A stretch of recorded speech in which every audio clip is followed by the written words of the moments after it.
So today we're going to talk RV storage. I mentioned it in our tour video of this camper that I probably would be adding on some storage, and I did, so I'm updating that. Now, before I go too far, I want to say these videos aren't about like a wow factor or to impress people. I see a lot of builds on YouTube where people have done this wonderful, excellent job and everything looks immaculate.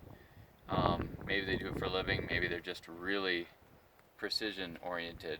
But hopefully what you get from these videos, from our tour video and then from the storage and any future videos, is kind of what you can do with a limited budget, or things that are resources that are available to you, without having to ship, without having to order from China, without having to go to a special place, and without having to spend a lot of money. So one thing you can gather from these videos is that I like to scavenge. I like to find things that are free that I can recycle and repurpose and reuse for other things. So when I did the video of the tour, I mentioned these boxes in brief, but I did not go into detail on them. These are aluminum, diamond plate aluminum boxes from Home Depot. I got them from Home Depot. And I think I mentioned they were about $140 a piece, but I didn't show inside or give any details of them. They're double latch, and they both latches have locks.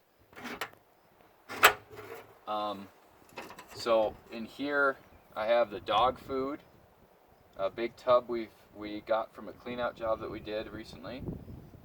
Perfectly fits, I think, a 16-pound bag of dog food.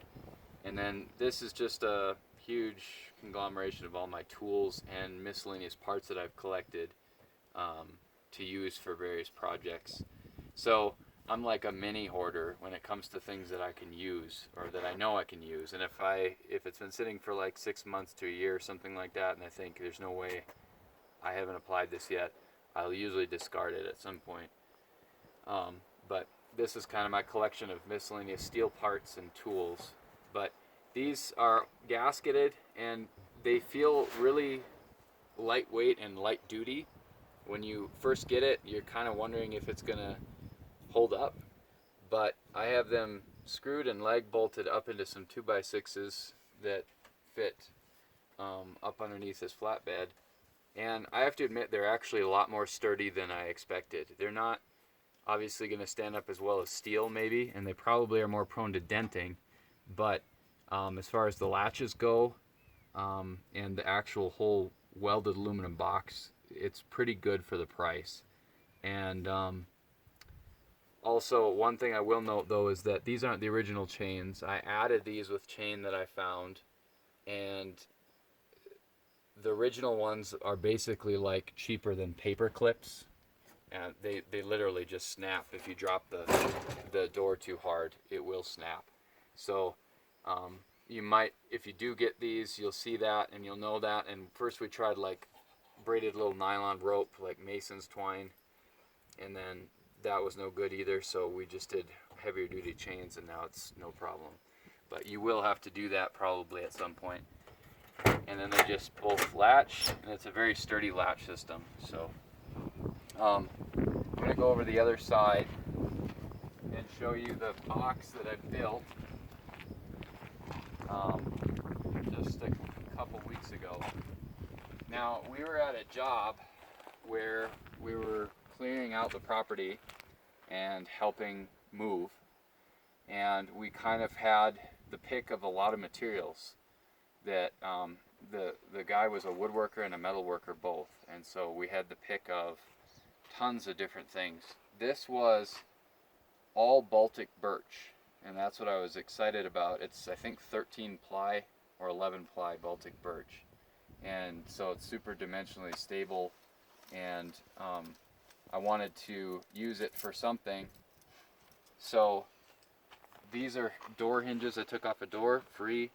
This is a latch, a hasp that I also got free. This handle was free. All this stuff was taken from that.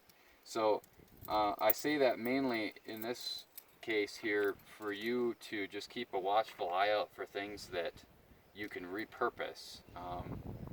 If you are handy enough to utilize certain parts, you can kind of spend some time thinking about how can I use this. These locks are also that way. They're cabinet locks, and I have one on each side. I borrowed that idea from the aluminum boxes, and it was necessary to kind of keep compression on the door so that it would compress against the seal. I have a silicone seal on there, and I think the silicone seal is the only thing I actually had to buy to make this. It was quite a bit of work for me, but at least the parts were inexpensive.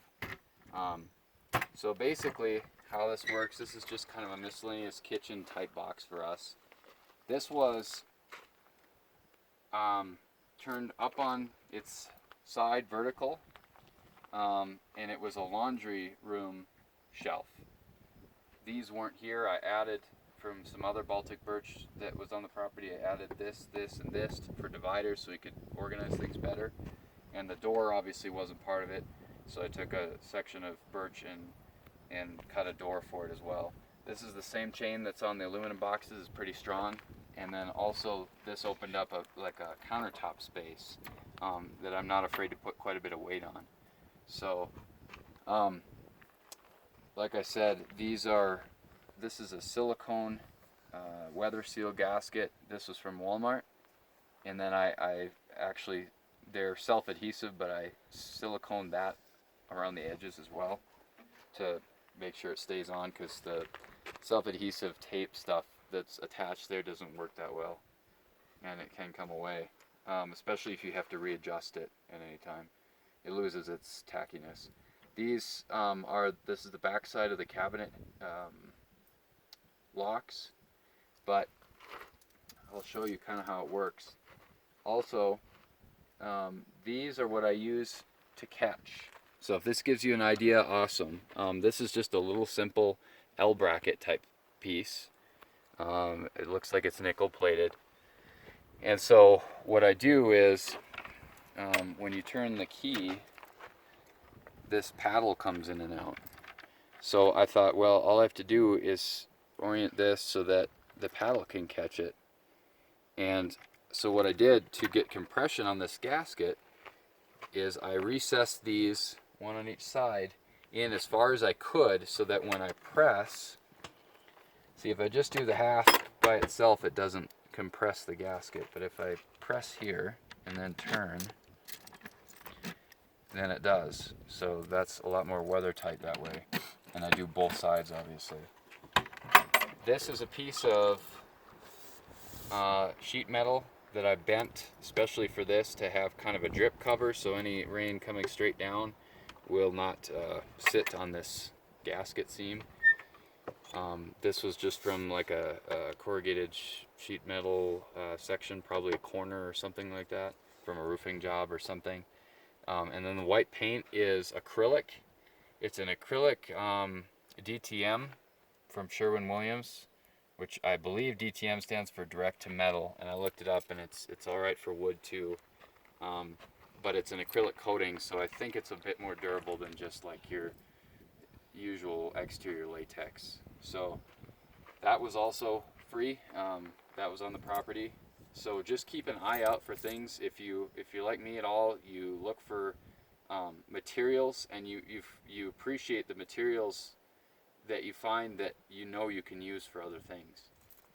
So anyway, this gave us a lot of storage, and since we do most of our cooking outside with our grill anyway, it made sense to have like the plates and the dishware and the cookware and the silverware and all that stuff out here, where we can access it because we're out here cooking anyway. So that's that box, and hopefully the dimensional stability and all that of the Baltic birch will be helpful, since this is an exterior box, obviously. Also, at the same job, these were some wire frames. They're like spring steel wire, and they were for a slide out trash can thing for a kitchen, and as I was looking at them, I thought, man, those would be perfect for propane. So we have this 40-pound propane tank, and then we have a smaller 20-pound, and they fit perfectly. I mean, it's hard to get this one out, especially when it's full of propane, but the smaller one is not too hard, and it just widens to fit the propane tank, and then it kind of, since it wants to stay in this position, kind of springs tight to it and holds it and grips it, and it's actually a really firm grip.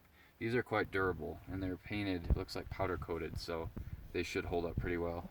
I used just steel strips, flat bar, drilled to the deck, and there were these flat indentations in these wireframes that made that perfectly fit. So those are solid, and I'm happy with how that turned out, actually. And then this part is the most recent. In fact, just today, we were up at about 8,500 feet roughly walking, and there was an old bumper from, I think, a vehicle. I don't know if it was an OHV or like a Jeep or something, but it had these trim pieces in it. They're like vinyl rubber, automotive grade trim pieces, and I took them out because I thought, ever since we built this, there's like a connection where when the cab flexes when we're moving and going up hills and stuff, this will run into it, and there was this crazy scratching noise. So I was like, we need like a bumper on here. So I screwed and siliconed 2 of these in where it would meet the cab, and I haven't tested it yet, but I'm hoping it solves the problem. Otherwise, all this isn't like a complete thing, and I do plan on sealing it off eventually, so that it's a little bit more weatherproof. But it's also painted with that same DTM acrylic coating, and this is Baltic birch on top. The rest is not. These are this is like 3/4 inch, this is like 5/8, and this is like Baltic birch is a little bit different because it's got all the small plies, so I don't know what the equivalent would be in inches there, but it's 3 different types of plywood, but it all kind of comes together. So I've got another hasp here. These I bought, but the wood was all free, thankfully. And then so these hinges I bought as well, and it's a kind of a vertical opening, seemed like it was best so it wouldn't hit on anything. And then this is like just a twisted, or like a bent piece of steel that you can twist into place, and then that holds the door up. So I just brought it out with some tube steel to the height that or the width that I wanted it to be at, so that it would hold the door, and that works pretty well. These are EPDM rubber seals, gaskets for when I get the whole thing sealed up to help keep water out. But air compressor, various things, more tools, and so this is a shelf so that I can have quite a bit of storage in here. And this is basically a big U shape, so it goes like this, and then there's a divider. This side is storage, the other side is for the dog, so I'll show you that too. But so it's not like a full complete box. I kind of just let it go up against the cab, the back side of the truck, and then I didn't have to do weird cuts. I already had to do obviously a contour cut with this and that on the other side, but I didn't have to do anything else just because it's right up against the back of the cab. So this kind of is under compression too, and then I just twist that, and since these are the swiveling type hasps, so you can kind of lock it that way, and if I ever want to stick a lock, like a master lock in there to secure this, and then I can do that too. So going back over to here, actually really happy with how this worked out for the dog, because we wanted him obviously out of the cab. He's not super big, but he's not getting any smaller. He's still a puppy. So basically I put this on here, so this hitch pin, so that well, while we're driving, if this hasp was to swivel like that and unlock, it can't open. So he can't just go flying out if he wanted to. You never know. You should demonstrate. Yeah, I will. It's not on there. Oh, just 1 second. Also, there's his space right there. He's got his blanket. It actually ended up being perfect for him, and we can see him obviously through the window. There he is talking to us, letting us know he's bored and wants to do something. And then you could see a little bit more of the structure inside here, how it's just that side is blocked off from the tools so that he can't get at them. This is the back of it. And then also he's got, this was a horse mat that my wife cut out for him. These are really heavy duty, thick, heavy mats. And so that fits in there and keeps him off the wood. So the cool part about this too is that so for airflow and so he could stick his head out, we have a separate door on here, and we just let that sit open like that. I had to put a metal bar in there because it was possible with the size he's at where he could actually possibly jump out of here. I don't know. But we didn't want to chance it. So this opens and closes. I didn't have a hinge at the time, so I made my own with some plastic. I think they're like wire holders that you screw wiring into the wall with to hold keepers for the wire so that you can direct it where you want. And hold it against the wall, and then this is just a little metal rod. So I mean it's kind of crude, but it has the same mechanism up here for holding it open. So, but again, it works. So cosmetic, to me, aesthetics go second to function. So hopefully it continues to work well. But yeah, we can get him over here and see if he'll go in.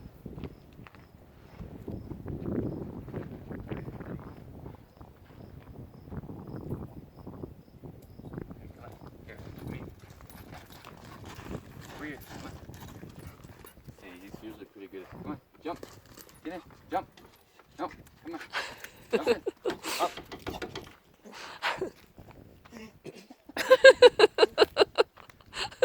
He got so excited he started puking.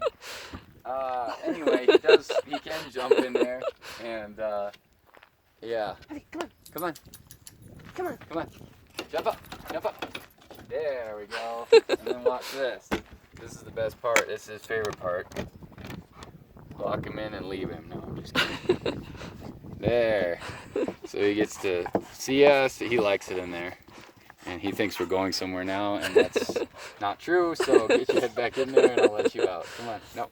Come on. Get in there. He's like gonna stick his tongue out. All right. Come on. Jump. Come on. Good boy.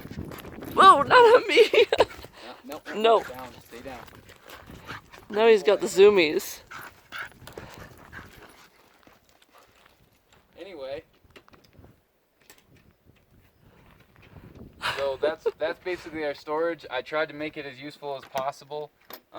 Seems like we can never have enough storage. We could probably use more. I know we could use more, but we did take a lot of things from the last job, clean out job, that